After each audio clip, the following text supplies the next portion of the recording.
Hello बच्चों, मैं doctor Priyanka एक बार फिर से आज आप सबके सामने।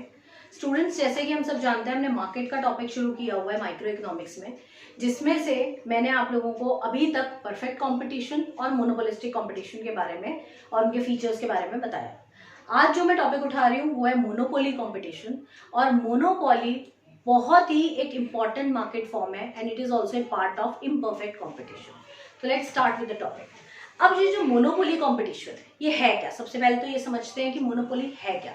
मोनो मीन्स सिंगल, पोली मीन्स सेलर। सिंगल सेलर की जो मार्केट होती है उसको मोनोपोली कंपटीशन बोलते हैं।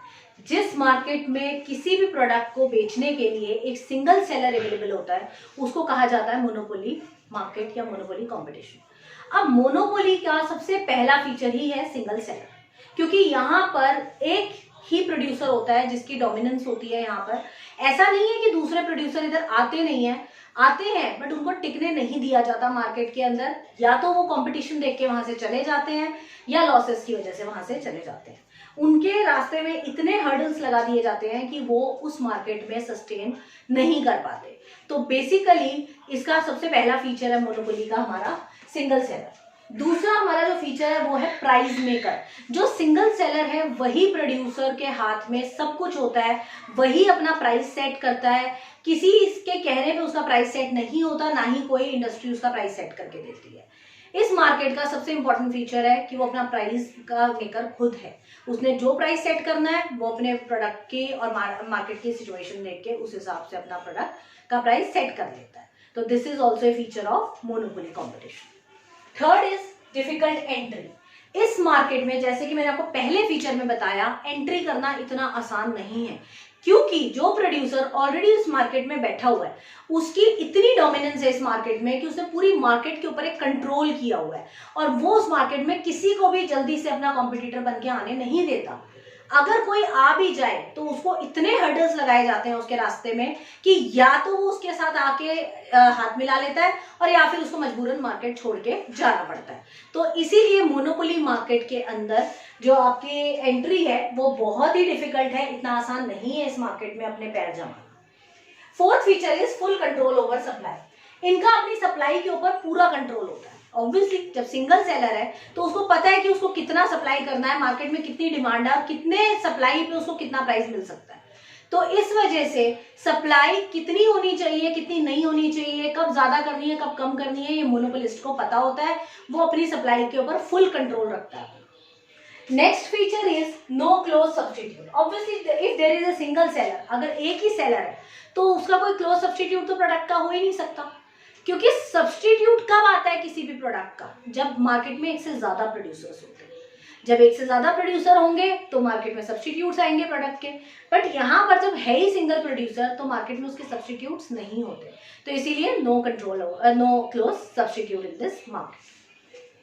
Next is downward sloping demand curve. जैसे कि आप यहाँ देख रहे हैं, साथ में डायग्राम मैंने बनाया भी है कि यहाँ पर जो डिमांड कर्व होता है वो हमेशा डाउनवर्ड स्लोपिंग होता है। आप ये देख सकते हैं AR MR दोनों ही डाउनवर्ड स्लोपिंग है। AR और MR के इस वाले डायग्राम में और जो मैंने कल आप लोगों को बताया था मोनोपोलिस्ट का डायग्राम, उसमें एक छोटा सा फर्क है कि यहाँ पर जो आप इलास्टिसिटी देख रहे हैं वो बहुत कम है। Elasticity is very less. क्यों? क्योंकि जब इतनी रिजिड मार्केट है, सब्स्टिट्यूट कुछ नहीं है, अवेलेबिलिटी कुछ नहीं है, ऑप्शंस कुछ नहीं है कंज्यूमर्स के पास, तो इलास्टिसिटी होने का तो मतलब ही नहीं है ना। तो इस वजह से जो इसका डिमांड कर्व होता है वो बहुत ही लेस इलास्टिक होता है। यहाँ पर इलास्टिसिटी ना के बराबर होती है। इसी वजह से AR कर्व जो होता है या डिमांड कर्व हम कह सकते हैं डाउनवर्ड स्लोपिंग है, साथ ही साथ लेस इलास्टिक भी है। लास्ट फीचर इज, इसका फीचर भी नहीं है, ये एक एग्जांपल लिखा है मैंने मोनोपोली का, कि मोनोपोली मार्केट के सबसे बेस्ट एग्जांपल्स है रेलवेज। हमारे रेलवेज का आज तक ना तो कोई क्लोज सब्स्टिट्यूट है, ना ही कोई अभी तक कोई आने की उम्मीद है, और इसका एक ही सिंगल ही इस गवर्नमेंट के हाथ में है। ये अपने प्राइस खुद डिटरमाइन करते हैं, इस मार्केट में जल्दी से कोई एंट्री नहीं कर सकता और इसका कोई सब्स्टिट्यूट भी नहीं है। रेलवेज का क्या सब्स्टिट्यूट निकालेंगे आप?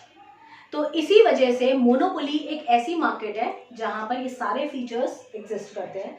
इसका एक और मैंने एग्जांपल दिया हुआ है यहाँ, ओपेक। ओपेक शायद आप में से कईयों को नहीं पता होगा। ओपेक का मतलब है oil and petroleum exporting countries.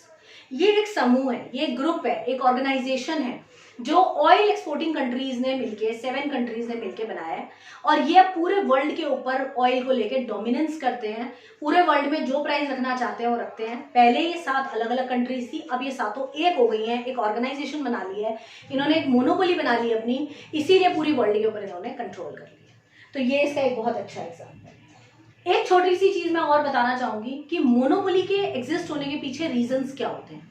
Monopoly के एग्जिस्ट होने के पीछे सबसे पहला रीजन है लाइसेंसिंग।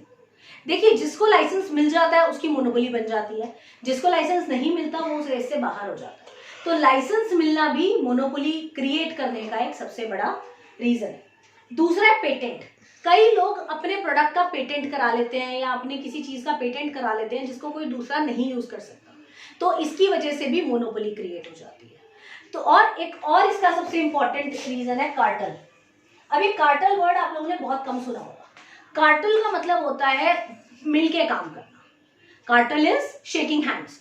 अगर कभी क्या होता है कि एक या एक से ज्यादा फर्म, जैसे एक फर्म मार्केट में एग्जिस्ट कर रही है और दूसरी कोई कॉम्पिटिटर फर्म मार्केट में आ गई, तो उस फर्म के आने से पहले वाला इनसिक्योर हो जाएगा और दूसरे वाले फर्म को ये हो जाता है कि मैं पता नहीं इस मार्केट में सर्वाइव कर पाऊंगा या नहीं कर पाऊंगा। तो ये लोग क्या करते हैं, आपस में हाथ मिला लेते हैं, कोलैबोरेट कर लेते हैं और वो कोलैबोरेट करके काम करते हैं। This is called cartel. Cartel भी एक बहुत बड़ा रीजन है मोनोपोली क्रिएट करने का। तो बेसिकली हमारे पास 3 रीजन हो गए मोनोपोली बनाने के, लाइसेंसिंग, पेटेंट एंड कार्टेल। तो ये 3 रीजन है जिसकी वजह से मोनोपोली क्रिएट होती है। तो आज का जो हमारा टॉपिक था वो मोनोपोली मार्केट था, उसके फीचर्स थे वो मैंने आज आपके साथ डिस्कस किए। इसके बाद आप लोगों के साथ मैं डिस्कस करूंगी ओलिगोपोली मार्केट, और ओलिगोपोली मार्केट हम अगली वीडियो में डिस्कस करेंगे। और मैं आप लोगों को याद दिला दूं, कल शाम को 8 बजे मेरा लाइव सेशन है जिसमें आप में से कोई भी ज्वाइन कर सकता है। अगर आप में से कोई भी इंटरेस्टेड है तो कमेंट सेक्शन में लिख सकते हैं, तो मैं उसको लिंक शेयर कर दूंगी, आप हमें प्लीज ज्वाइन कीजिएगा। तब तक के लिए आप मेरी वीडियो को यूं ही लाइक करते रहे और मेरे चैनल को सब्सक्राइब करें।